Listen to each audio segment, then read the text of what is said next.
लोकहा विधानसभा seat Bihar की 243 विधानसभा सीटों में से एक है। लोकहा सीट झंझारपुर लोकसभा सीट के तहत आता है। 1951 से ही लोकहा सीट अस्तित्व में आ गया था। 1951 में लोकहा सीट पर हुए पहले चुनाव में कांग्रेस कैंडिडेट योगेश्वर घोष यादव ने जीत हासिल की थी। 1957 में लोकहा सीट से कांग्रेस के उम्मीदवार राम दुलारी शास्त्री ने जनता का भरोसा जीत लिया था। वहीं 1962 के चुनाव में यहां से प्रजा सोशलिस्ट पार्टी की टिकट पर देवनारायण विजयी रहे थे। 1967 के चुनाव में लोकहा सीट से कांग्रेस कैंडिडेट एस साहू ने विरोधियों को मात दे दी थी।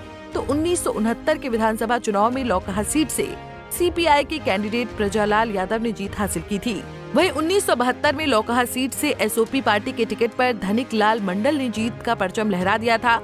1977 के चुनाव में लोकहा सीट पर कांग्रेस पार्टी के टिकट पर कुलदेव गोइट ने जीत हासिल कर ली थी। 1980 में सीपीआई कैंडिडेट लाल बिहारी यादव ने कांग्रेस पार्टी के कैंडिडेट को लोकहा में शिकस्त दे दी थी। तो 1985 के विधानसभा चुनाव में लोकहा सीट से कांग्रेस पार्टी के कैंडिडेट अब्दुल हई ने जीत हासिल की थी। तो 1990 और 1995 में यहां से सीपीआई के कैंडिडेट लाल बिहारी यादव ने लगातार 2 बार जीत का परचम लहरा दिया था। वहीं 2000 के चुनाव में लोकहा सीट से एसएपी पार्टी के कैंडिडेट हरि प्रसाद शाह ने जनता का भरोसा जीत लिया था। 2005 और 2010 के चुनाव में भी हरि प्रसाद शाह ने जेडीयू की टिकट पर लगातार 2 बार लोकहा सीट पर जीत हासिल की थी। वहीं 2015 में लोकहा सीट से जेडीयू कैंडिडेट लक्ष्मीश्वर राय ने जीत का परचम लहरा दिया था। लेकिन 2020 के चुनाव में यहां से आरजेडी कैंडिडेट भरत भूषण मंडल ने बाजी पलट दी थी। इस बार भी आरजेडी की तरफ से भरत भूषण मंडल चुनावी अखाड़े में किस्मत आजमा सकते हैं।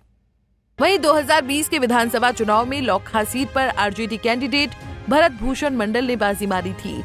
मंडल ने 78,523 वोट लाकर पहला स्थान हासिल किया था। वहीं जेडीयू उम्मीदवार लक्ष्मीश्वर राय ने 68,446 वोट लाकर वो दूसरे स्थान पर रहे थे। तो LJP candidate Pramod Kumar Priyadarshi 30,494 vote लाकर तीसरे स्थान पर रहे थे। वहीं 2015 के विधानसभा चुनाव में लोकहा सीट से जेडीयू कैंडिडेट लक्ष्मीश्वर राय ने चुनाव में जीत हासिल की थी। लक्ष्मीश्वर राय ने चुनाव में 79,971 वोट हासिल किया था। वहीं बीजेपी कैंडिडेट प्रमोद कुमार प्रियदर्शी को 56,138 वोट ही मिल पाया था। इस तरह से लक्ष्मीश्वर राय ने प्रमोद कुमार प्रियदर्शी को 23,833 वोटों के अंतर से हरा दिया था। वहीं एसएचएस के कैंडिडेट मनोज कुमार बिहारी 14,455 वोट लाकर तीसरे स्थान पर रहे थे। वहीं 2010 के विधानसभा चुनाव में लोकहा सीट से जेडीयू कैंडिडेट हरि प्रसाद शाह ने जीत हासिल की थी। हरि प्रसाद शाह ने चुनाव में 47,849 वोट हासिल किया था। वहीं आरजेडी कैंडिडेट चितरंजन प्रसाद यादव ने 30,283 वोट हासिल किया था। इस तरह से हरि प्रसाद शाह ने चितरंजन प्रसाद यादव को 17,566 वोट के अंतर से हरा दिया था। वहीं जेडीएस कैंडिडेट ताजमुल हुसैन ने 15,034 वोट लाकर तीसरा स्थान हासिल किया था।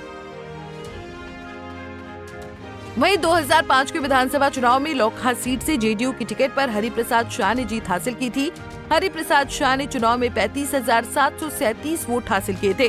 वहीं आरजेडी कैंडिडेट अनीस अहमद को 26,990 वोट मिला था। इस तरह से हरि प्रसाद शाह ने अनीस अहमद को 8,747 वोट के अंतर से हरा दिया था। वहीं एसपी कैंडिडेट मुख्तार अहमद ने 7,948 वोट लाकर तीसरा स्थान हासिल किया था।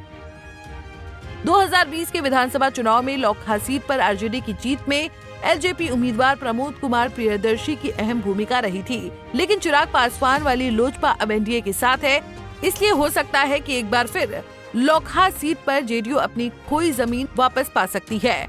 वैसे लोकहा सीट पर मुस्लिम और यादव वोटरों की सबसे अहम भूमिका रहती है।